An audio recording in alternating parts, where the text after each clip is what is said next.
All right, so in this video, we're gonna show you how to do the second wing. And let me take this off here for a second. So we're gonna do this wing here. So in the other video, we did the first wing, and then this one, we're gonna do this one. And as you see, I've got them pinned so that I have kind of an idea of where I'm going to sew those on before I finish attaching them, okay? And if you notice, the reason you're going to do them differently is because how they line up on the body, okay? So we're going to work on this one today, and again we're going to go back to utilizing I'm using a 1.25 crochet hook, and I forgot to get up before we started my notes in case I forget what I'm doing. Okay, let's pull those up. Wing 2.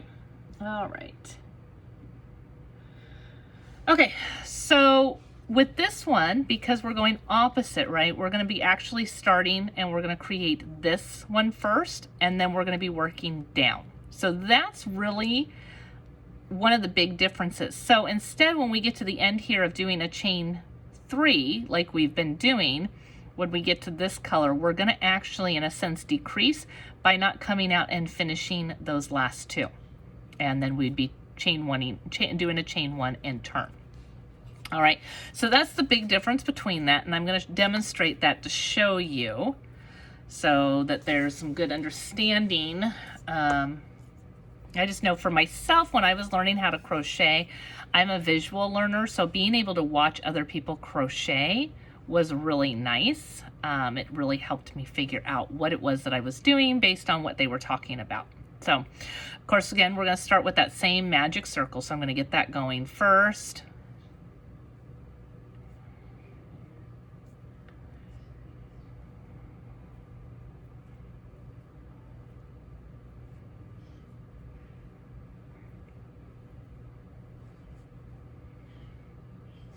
Okay, so we've got our magic circle. So I'm going to go ahead and I'm going to close off that magic circle, and I'm going to do my color change when I go in to do my slip stitch. Okay, so let's tighten that down.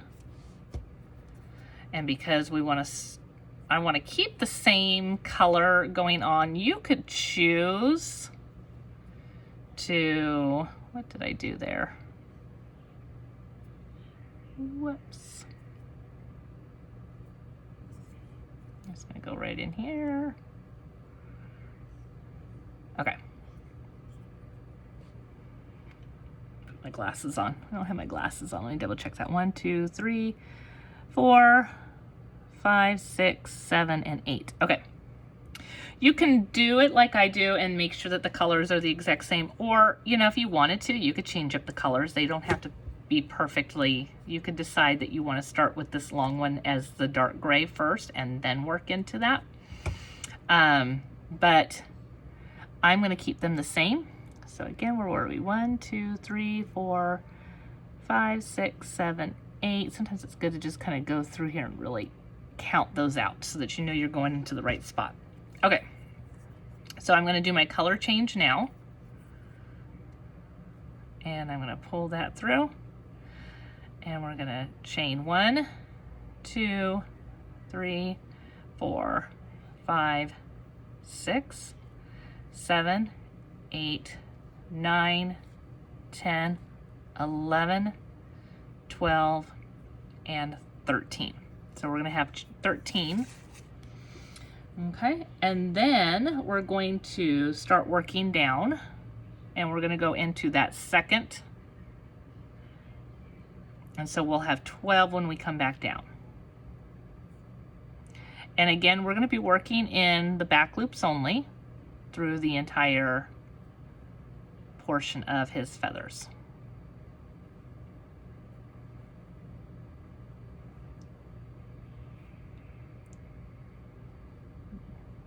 So it's this first, I don't know about you, it's always this first section that takes me a little bit more to get going. And then my hands are nice and warmed up and they're like, okay, let's do it. So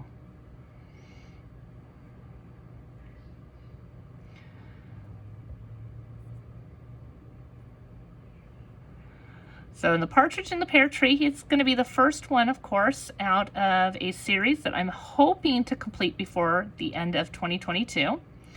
So of course, then the next one that I will be working on would be 2 turtle doves, right? So my goal is to not only have these, oh, whoops, is that right? 1, 2, 3, 4, 5, 6, 7, 8, 9, 10, 11, 12. Yep. Okay. Is to not only have them available for individual pattern sales, but I'm also hoping to maybe publish a book as well at some point. So now we're going to go into this here and we're going to do our color change, right? So we're going to come in here and we're going to come in and we're going to pick up this guy right here and we're going to do that and chain 1, and then just like in the last one, we're going to make sure that we skip this one, and this is where we're going to go into, but we're going to go back loop only, and this time we're going to go up 10, 2, 3, 4,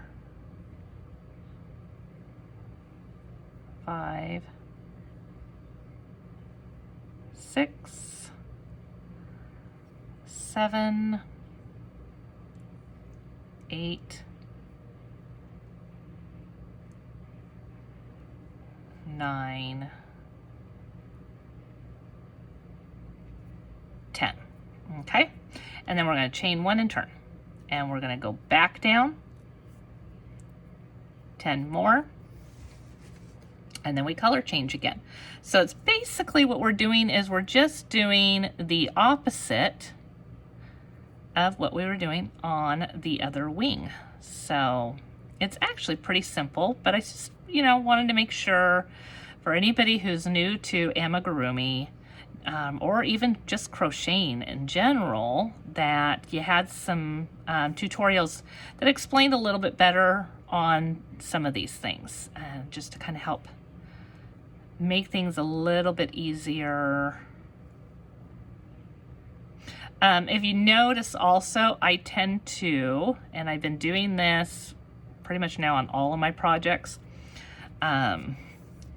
because I got used to doing it with my amigurumi, is I crochet under. This does help with tension. Again, like I said in previous videos, I'm using a pretty small crochet hook. This is a 1.25. You could use larger, and you most likely would be, unless you're somebody like me who crochets really, really loose, you're most likely going to end up with the same size project as I have.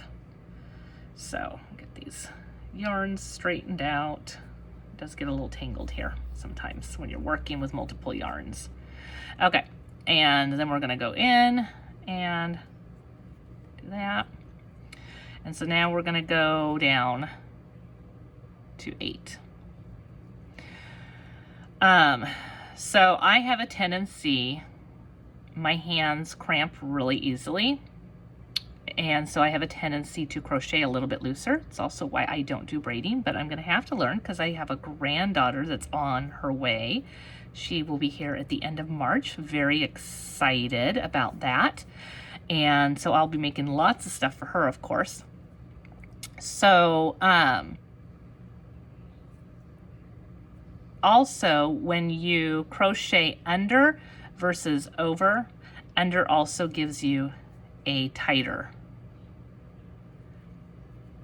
tension on your hook.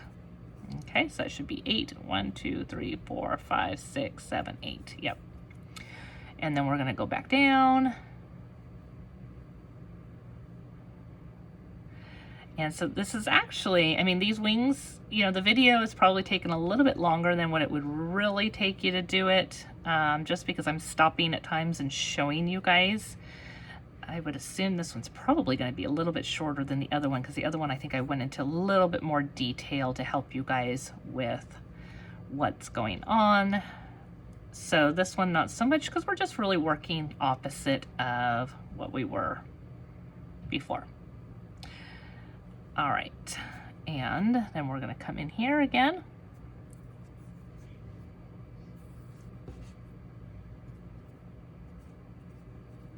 Come up here.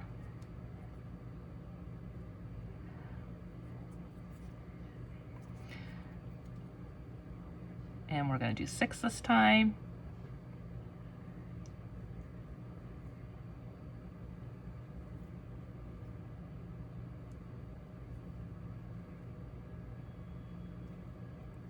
I actually have a really cute idea for my 2 turtle doves.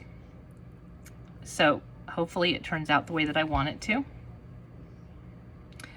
And so be looking out for that one, because I think it'll be a really fun pattern to do if it turns out the way that I'm envisioning it.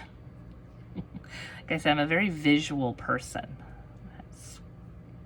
I think that's kind of natural for a lot of hairstylists to be pretty visual people. Okay, so in the other one, we continued on in that last one around, but we want this part to be brown. Tighten this hole up a little bit more. There we go. So we're gonna actually do another color change right here. All right, we're gonna do one more. So this one, I think you're color changing a little bit more too on this wing. Okay, and then we're gonna go in and we're gonna slip stitch this, tighten it. Okay, and then we're gonna come in here